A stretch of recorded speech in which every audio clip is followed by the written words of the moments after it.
Bonjour à tous et bienvenue dans cette nouvelle vidéo. Aujourd'hui, on va faire une tier list. Donc vidéo un peu différente de d'habitude. Pour ceux qui ne savent pas, une tier list, c'est un moyen de classer les différentes choses. Ici, on va classer les arts martiaux dans cette tier list-là. Donc comme vous voyez, on a plusieurs catégories, plusieurs arts martiaux. On a la catégorie personne peut me test, la catégorie tu crains presque rien, j'avais pas d'inspi, donc la catégorie moyen, la catégorie courage, ça peut passer, et la catégorie l'objectif est pas le même. Et donc ici, comme on est une chaîne d'arts martiaux, on va bien entendu classer les arts martiaux. Donc c'est extrêmement subjectif, mais je vais partir du postulat d'un combat de rue. Comment ces arts martiaux se débrouilleraient dans un combat de rue? Donc vous en doutez, personne ne peut me tester, c'est la meilleure catégorie, c'est-à-dire l'art martial où, globalement, à part si l'autre sort un flingue, c'est bon. Et tout en bas, l'objectif est pas le même, c'est bien entendu les arts martiaux où le but n'est pas la self-défense même, qui peut-être été créée pour ça, mais où maintenant ce n'est pas vraiment le cas, et où les gens le font pour une raison différente. Et donc sur ce, on va commencer. Et on commence tout de suite avec l'aïkido, que vous voyez juste ici.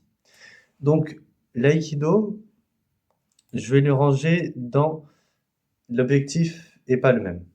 Je vais le ranger dans l'objectif est pas le même pour une raison très simple, c'est que il est dur avec l'aïkido de réussir à apprendre à se défendre. C'est possible, comblé avec d'autres choses. Mais l'aïkido pur, les personnes souvent ne le font pas pour cet objectif-là. Donc, la catégorie est toute tracée. Par la suite, nous avons la canne de combat. Canne de combat, dont j'ai fait une vidéo dessus, que vous retrouverez juste ici. La canne de combat, un peu compliquée. Canne de combat, c'est-à-dire qu'à l'origine, et même toute son histoire, c'est un super bon élément d'art martial. C'est fait pour ça. Maintenant, la façon dont c'est fait est un peu différente, ce qui pose assez logiquement des problèmes à ce niveau-là. C'est pour ça que je vais le mettre dans la catégorie courage, ça peut passer. Pourquoi courage, ça peut passer? Pour une raison très simple. Courage, ça peut passer car même si l'objectif actuel n'est plus le même, on reste sur un art martial qui a des bases de self-défense. Et donc, il est possible de se défendre. De plus, quand vous savez manier un bâton, globalement, ça va faire mal à l'autre. C'est un peu l'objectif, donc ça passe. Bien entendu, combat de rue, vous ne l'initiez pas. Attention. Maintenant, on va passer sur la boxe anglaise. La boxe anglaise, c'est un peu différent. Boxe anglaise, très bon jeu de poing, très bon jeu de pied, mais aucun coup de pied. Il n'y a que des coups de poing. Vous le savez, je pense sans problème. C'est pourquoi je vais peut-être faire un truc qui va être controversé, mais je vais quand même le mettre dans tu crains presque rien. Pourquoi? Parce que dans les faits, les combats de rue, les personnes ont très peu de garde, parce que ils savent pas se battre souvent. Ils savent pas se battre, donc très peu de garde, une ouverture très importante au niveau du visage, et surtout qu'ils ne savent pas prendre de coups. Ils n'ont pas cette habitude-là.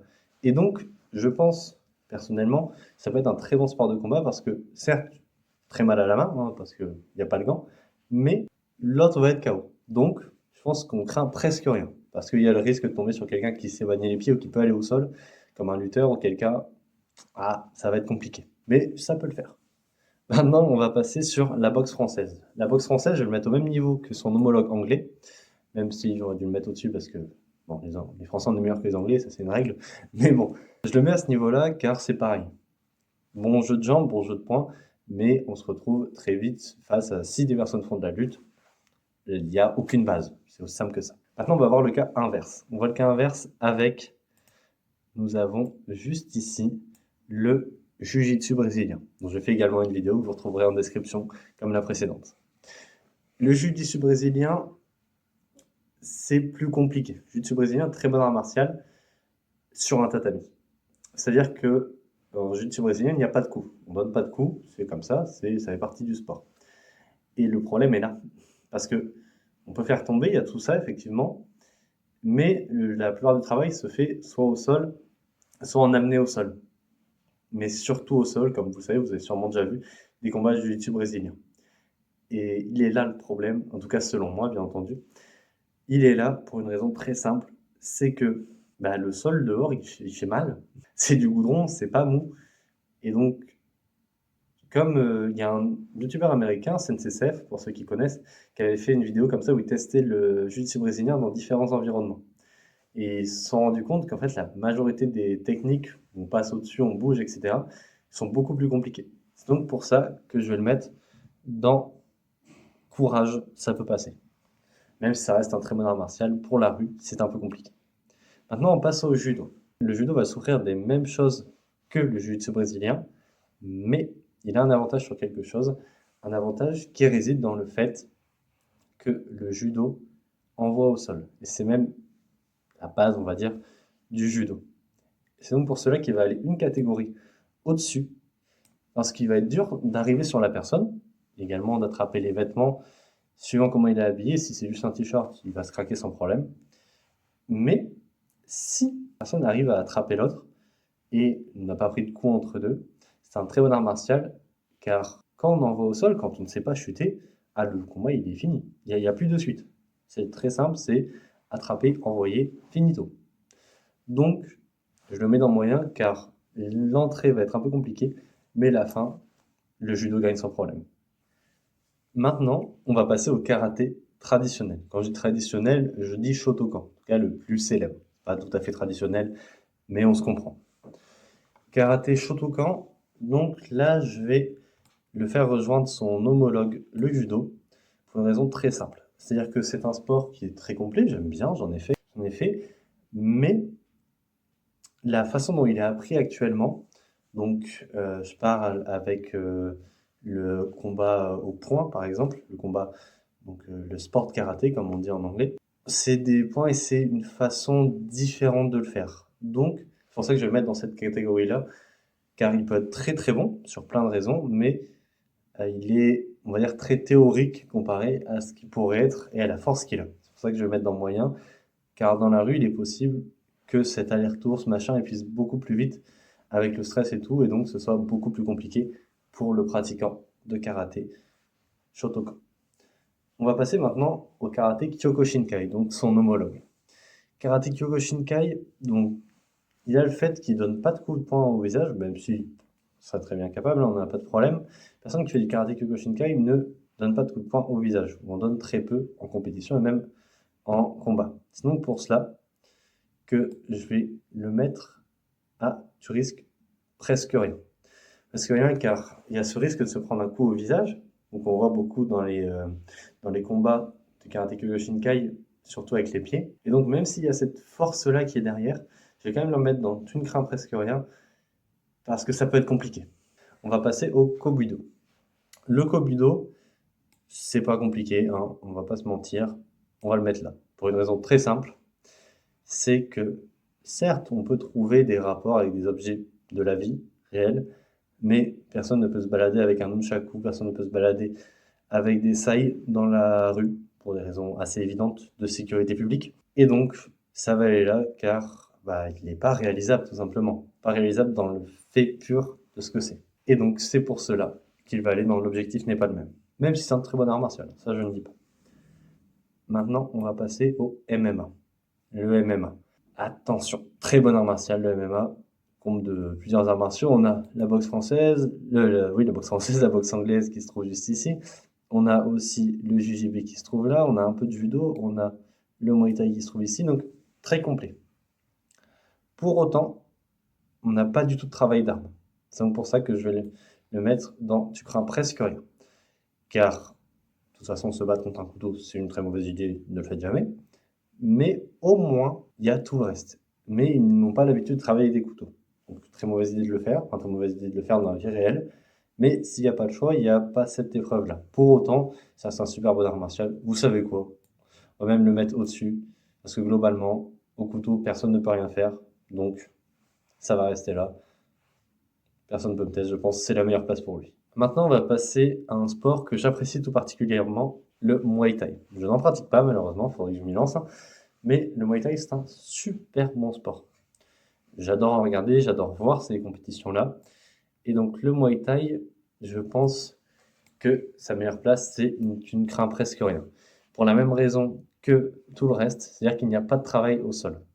Et donc, ce travail au sol n'existe pas, ce qui pose des problèmes assez évidents sur le fait que, même si ça arrive peu, dans la rue, si envoyé au sol, c'est compliqué.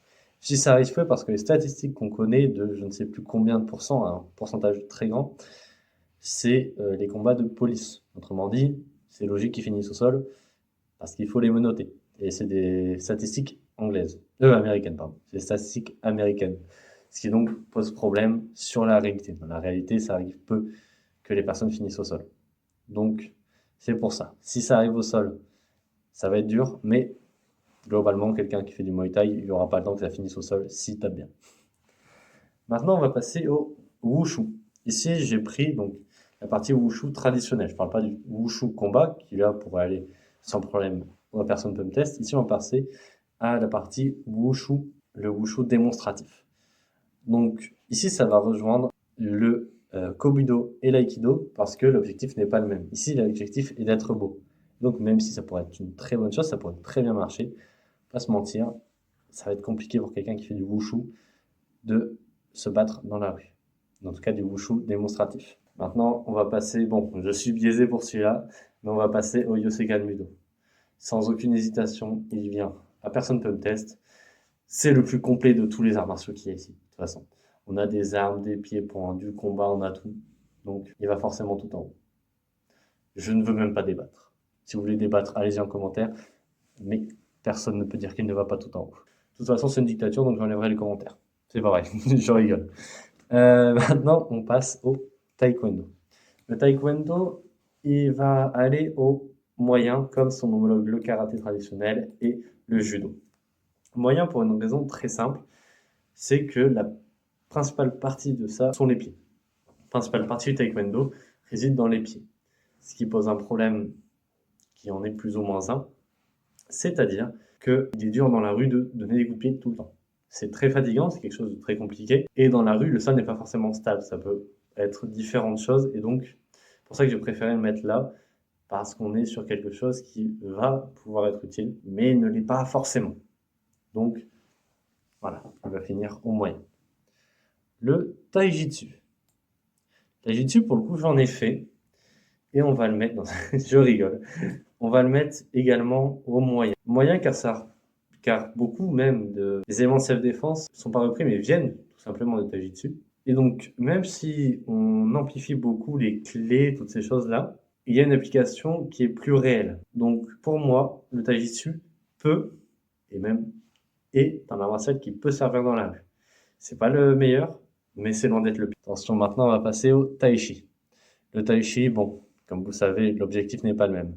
Ce sont des éléments de combat, mais pas la façon de le faire qui permet d'être à ce niveau-là, qui permet de devenir un sport qui est bon pour les combats de rue. C'est donc pour cela qu'on va le mettre dans l'objectif n'est pas le même. Et comme vous le savez, très peu, voire même personne ne fait le tai chi dans le but de savoir se défendre. Et maintenant, nous avons peut-être le meilleur art martial, tout simplement.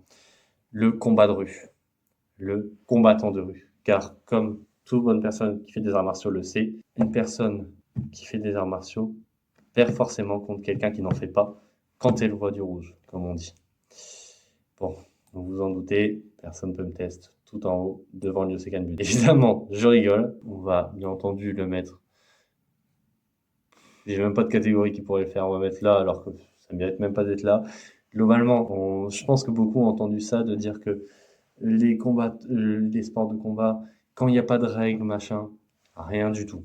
Rien du tout. Justement, c'est les règles qui permettent d'éviter des dangers. Mais dans la rue, il n'y en a pas. Et donc, c'est la personne qui n'est pas entraînée qui va perdre. Et donc, ce fameux combattant de rue. Voilà, j'ai pris cette image, Street Fighter, je pense que vous connaissez le jeu. Mais voilà, ça me tenait à cœur de le mettre dedans, je me suis dit, ce sera sympa. Donc sur ce, voici la tier list. Si vous avez des commentaires, que vous auriez aimé mettre d'autres arts martiaux ou des arts martiaux plus hauts, je vous laisse le mettre dans les commentaires. J'aurais dû dire des sports de combat d'ailleurs, pas tout à fait des arts martiaux. Mais voilà, je vous laisse le mettre dans les commentaires. Et sur ce, moi je vous dis à la prochaine. Et donc, comme je vous dis, moi je vous retrouve sur la prochaine. Amusez-vous bien, faites ce que vous voulez. Et n'oubliez pas, l'apprentissage ne s'arrête jamais.